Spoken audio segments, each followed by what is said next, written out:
तो इसलिए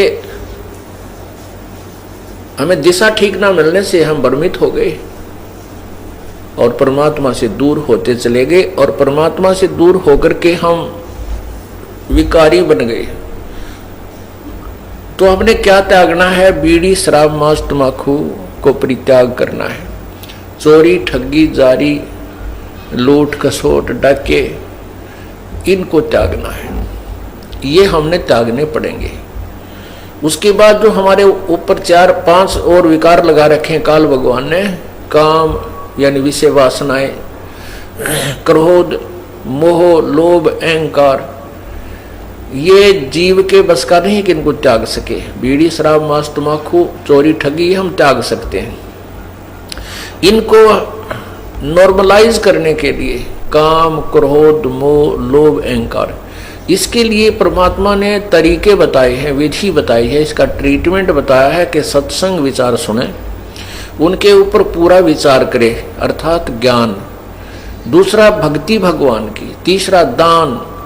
तो इससे क्या होता है? हमारे अंदर जो विकार हैं वो नॉर्मल होते चले जाते हैं।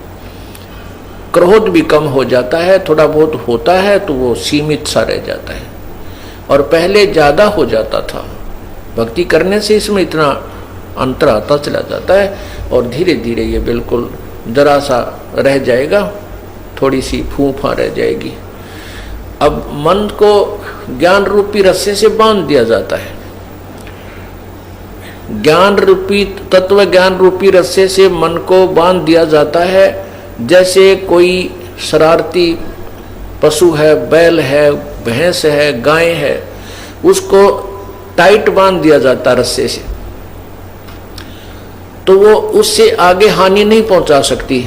उस रस्से की रेंज में ही वह ऐसे सर सुर मार कर अपनी फूफा कर लेगी, लेकिन हानि नहीं पहुंचा सकता वो पशु। ठीक इसी प्रकार इस मन पशु को इस तत्व ज्ञान रूपी रस्से से परमात्मा बांध देता है। इसकी आदत तो है ऐसी फूफा बकवाद करने की, ओछी मंदी सोचने की, लेकिन ये ज्ञान रूपी रस्सा इसको सीमा पार नहीं करने देता, इसलिए हानि नहीं कर सकता आपकी।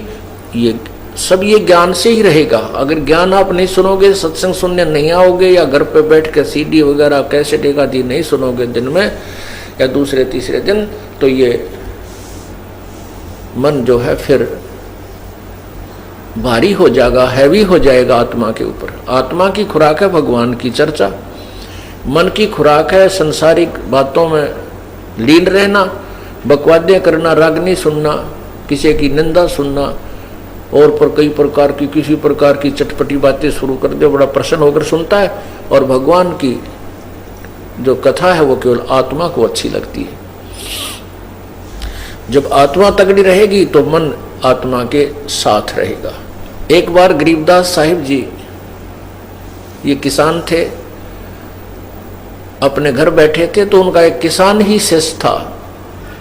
वो आकर कहने लगा, महाराज जी आपके विचार सुनते हैं तब तक तो ये मन कति दुबका बैठा रहता है, सारी हाँ बरले है। ठीक है महाराज जी, सही कह रहे हैं, बिल्कुल ऐसे करूंगा। और यहाँ से बाहर जाते इसकी वही वाईफाई हो जाए तो जाते ही वही विचार इसके नो के नो कर्म उसी तरह खेचा तानी रखे, इसका के समाधान हो प्रभु। तब उन्होंने बताया कि आपके पास 2 बैल हैं। कहा जी, एक बैल दूसरे को मारता है, चारा भी नहीं चरने देता है। तो वो कहता है, किसान बिल्कुल सही कह रहे हो जी, तो आप क्या करते हो दूसरे बैल को चारा चराने के लिए?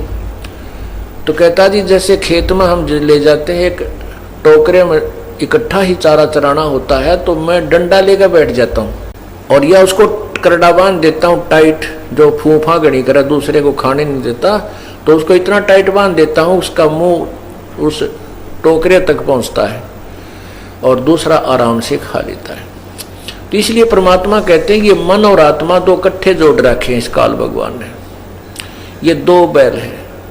अब ये मन जो है खुला चरकर तगड़ा हो गया, और ये तगड़ा होकर के आत्मा को डराता रहता है, और आत्मा इससे दबकी बैठी है। अब तो आत्मा की खुराक बढ़ा दे। जैसे समझदार हाली क्या करता है कि जो दूसरे पशु को एक बैल तंग करता है तो उसकी खुराक कम कर देता है, उसकी बढ़ा देता है, तो वो तगड़ा हो जाता है। वो शरीफ ने तो मारना ही नहीं उसको, शरीफ बैल है वो नहीं मारता कभी दूसरे को। वो तगड़ा जब हो जाता है तो वो दूसरा कमजोर हो जाता है, तो उसकी आप ही मतना पड़ती है उस तगड़े की तरफ, सींग सांग पिनाण की। तो इसी प्रकार परमात्मा कहते हैं कि जब तुम आत्मा की खुराक बढ़ा दोगे या मजबूत हो जाएगी, तगड़ी हो जाएगी, फिर ये मन इसके अनुकूल होने लग जाएगा। मन इसको आत्मा इसको घसीट लेगी, अपने साथ घसीटती रहेगी और अन्य मार्ग पर नहीं जाने देगी। अभी ये आत्मा को घसीट ले जाता है, अपनी मर्जी चलाता है। इसलिए पुण्यात्माओं, सत्संग में आने से ज्ञान होता अपने को कि हमने क्या करना चाहिए।